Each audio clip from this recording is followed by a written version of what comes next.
বৃষ্টি করছে, বজ্রঘাত হচ্ছে, তোমার বেগে বায়ু প্রবাহিত হচ্ছে। সকল ব্রজবাসীগণ ঠাকুরের চরণার্পিত হয়েছে। কেউ মাধব বলে ডাকছে, কেউ কৃষ্ণ বলে, কেউ কানাইয়া বলে, কেউ লালা বলে চিৎকার করে ডেকে কানাইয়ার কাছে এসে বলছে, লালা তুমি ইন্দ্র পূজা বন্ধ করে দিয়েছ। দেখো ইন্দ্র ক্রোধিত হয়ে মুষলধার বৃষ্টি করছে, বজ্রপাত করছে। আমরা কি করে বাঁচবো? ঠাকুর আমার সকল ব্রজবাসীদের গোবর্ধনের কাছে নিয়ে গেছে।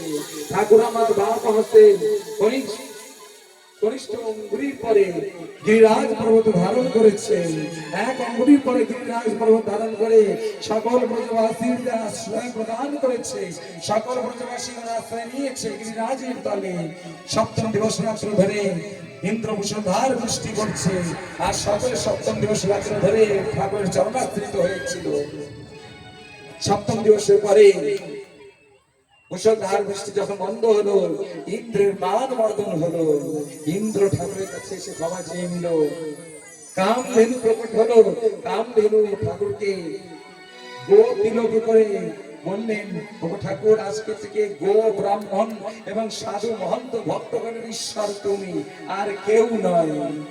সেদিন হতে গোধন সাধু মহন্ত ব্রাহ্মণ ভক্তগণে একমাত্র ঈশ্বর গোবিন্দ হলো।